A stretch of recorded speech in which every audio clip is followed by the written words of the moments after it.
What is good, YouTube? Quinn Wade basketball analysis coming to y'all with another surprise because I was not expecting OKC and Houston to go 7 games, even though I thought it would be a close series, even though I thought Houston was the better team and they had the best player in the series in James Harden, that they would be able to get it done before 6 games. Nothing more, nothing less.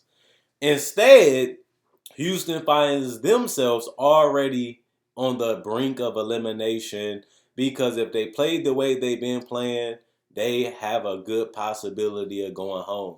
The disappointing thing is a lot of people want to see that Harden versus LeBron playoff series because we never got it. And they have similar styles where they like to score and they like to facilitate and they like to kick out the shooters. So it'll be interesting to see that. And that's what a lot of people want to see. And people feel like the Rockets could be a great matchup against the Lakers because of their ability to stretch out the floor and play small. And that can give a team like the Lakers, who like to go big, a lot of problems.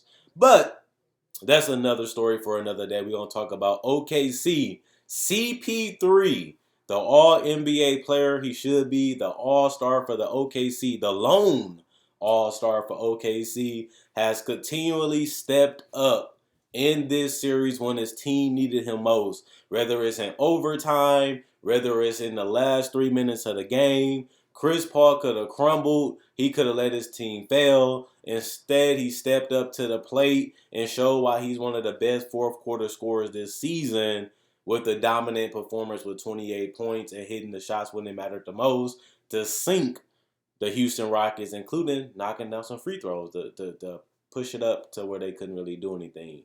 The biggest X factor in this series to me was guys like Robert Covington and guys like PJ Tucker because they can knock down threes, but they also can guard and switch everything on a team like OKC. And that really hasn't helped them as much as I thought. I also thought that OKC would have problems with the fact that everybody on this team is mobile and athletic and they can stay in front of Chris Paul. Chris Paul let people know last game especially, these people can't guard me. You can put Jeff Green. Yes, he's strong. Yes, he's big. Yes, he's mobile. He can't guard me. I can play him one-on-one all day and bust him. Robert Covington, he might be a good help defender, but he ain't guarding me one-on-one. I might be up in age. I might be injury prone, but I can still score in the times that matter, but I also can score on these guys anytime that I want to. Only reason why I bring that up is not to brag about how great Chris Paul is. It's just why haven't we seen that Chris Paul this entire series? I feel like if they use Lou Dort less and use Chris Paul's ability to play in pick and roll and isolation more, maybe they would have been in a better situation because Lou Dort helped them lose a couple games because of his ability not to be able to score from three and his ability not to make plays when he's coming off the dribble. If he's not going straight to the basket, he's turnover prone and he can force up a lot of tough shots, which you don't want him shooting. Because if you're trying to play against a team like Houston, you want to have a efficient offense and you want to be able to value each possession just because they can get hot from three. And that's why I thought this series would be over quicker because, like I said, my main point against Houston was they have the ability to go on barrages. And they can knock down a couple threes in a row. Next thing you know, you're down by 5, now you're down by 12. And then they just finish you off in the fourth quarter. But OKC has been able to withstand those barrages. They have been able to stand together. They don't play a lot of hero brawl. They still trust in each other. And they have defended Houston pretty well. This hasn't been a high scoring affair when you look at the other games Houston played. This has been a slow, ugly, grinded out series, which doesn't work in Houston's favor. Then they got Westbrook back, another all-star, all-NBA caliber player, and he has been terrible. Turning over the ball, making bad decisions, being sloppy, attacking, but not as great as I would like him to attack, especially in the first game, which you should expect because he was a little rusty, but I didn't expect him to be that bad. And one of the things that always helps is mistakes. And Westbrook has made so many of them in this series, and he only played 2 games, that it helps a team like OKC out just because now they can get back into their offense and then they can get out in transition and score easy buckets to stay within, striking range against the Houston Rockets.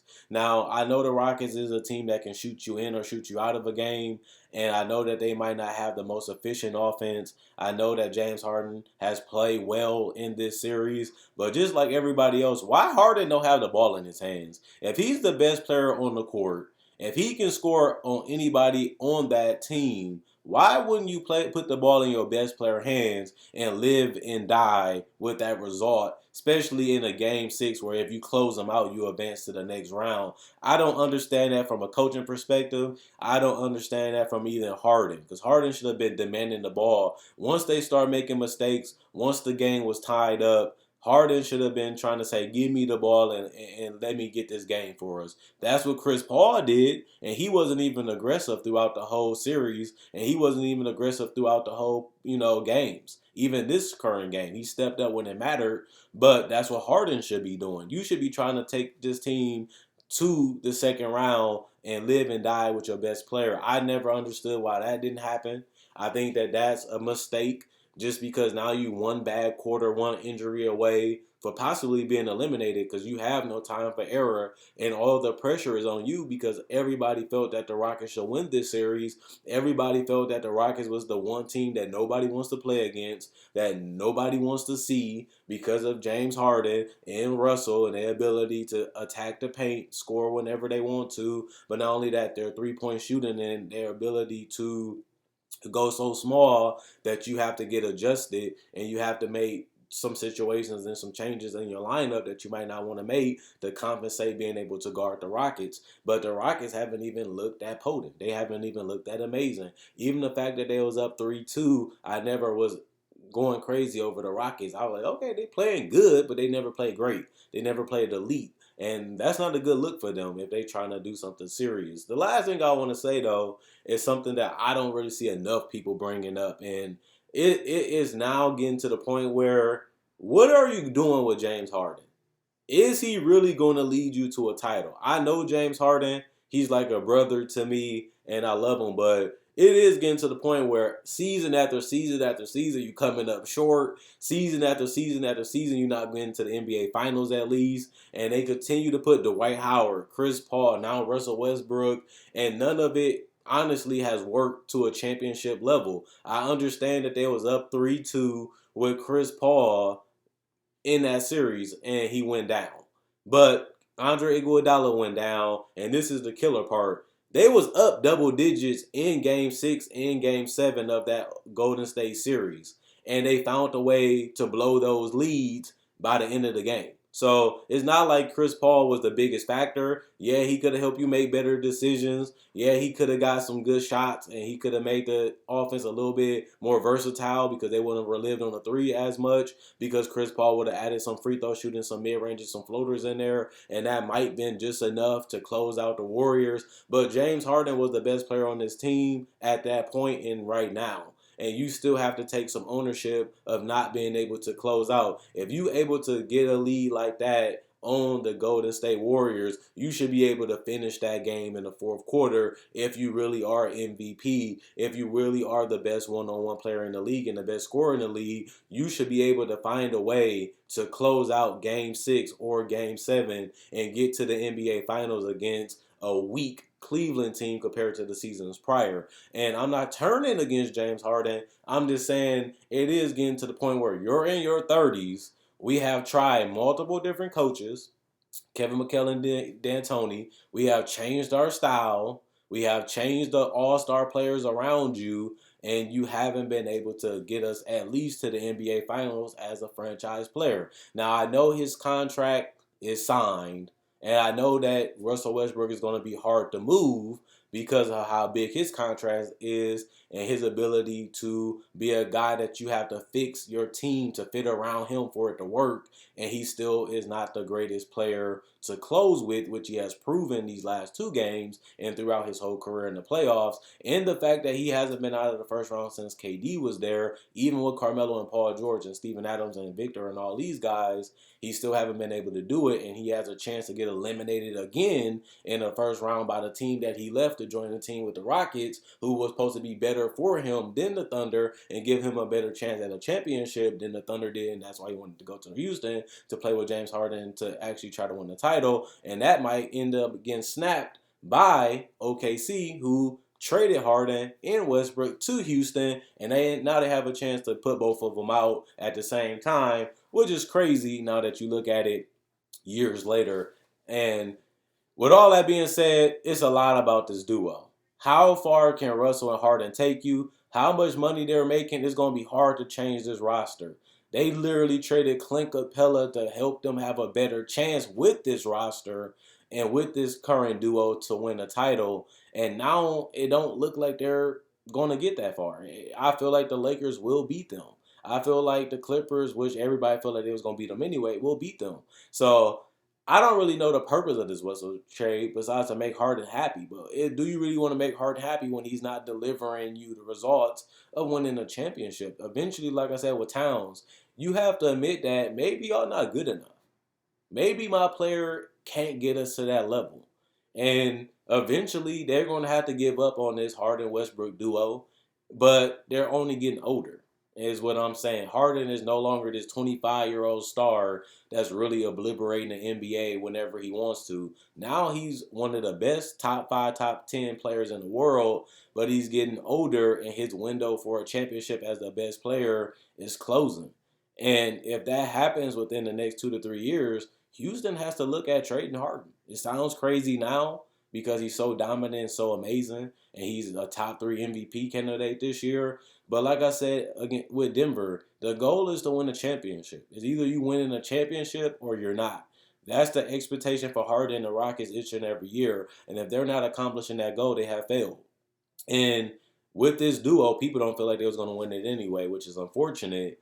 But it is the reality of the situation. And if that's the case, it really didn't make much sense trading Chris Paul for Westbrook if you was going to be a worse team. And the fit had to been changed and altered a little bit for it to work. And even then, they find themselves on the brink of elimination. But let me know what you guys think. Check out my website, analysisplayground.com. Link will be in the description and comment section below. Check out my Facebook page, analysisplayground.com. Link will be in the description comment section below. Like on Facebook to show support. Also, if you're new to the channel, I make videos about basketball and the NBA each and every day. So if you love basketball, you can't get enough of it, you like watching it, and you want to see something different each and every day, this is the channel for you. At the end of the day, I do have the Rockets still winning this series because I did pick them. I'm not going to hedge my bet. I'm not going to go against that. And they do have enough, and they do have this 2 stars, and they do have a superstar in Harden that should be able to rise to the occasion and get them to the second round. If not, I'm wrong, and I will admit that in the next video if OKC do advance, but I will be disappointed in the Rockets. Also, if you're new to the channel, I have over 1,000 videos, so if you like this video and you enjoyed it, why not check out my older videos? And if you like this video, I have video discussions about rookies, breakdowns of legends, players, summer league breakdowns, and breakdowns of rookies. Like I said before, I cover summer league, the NBA draft, free agency, trade deadline, season previews. I do those too. Discussions, top 10 lists, and everything you basically want from basketball all year round. So if you enjoy basketball, you can't get enough of it. Like I said, this is the channel for you. But other than that, Quinn Wade, Basketball Analysis, I'm gone. Hopefully you guys enjoy the rest of your day. I will be back on Wednesday with another video. Hopefully Houston can get out of this series, which they should have been did. But if not, it will be a devastating blow to trade Chris Paul for Westbrook, and you can't even beat Chris Paul in the Thunder team. And remember, Westbrook never got out of the first round as a #1 option, and Chris Paul has the ability to do that in his first year this series. Good night.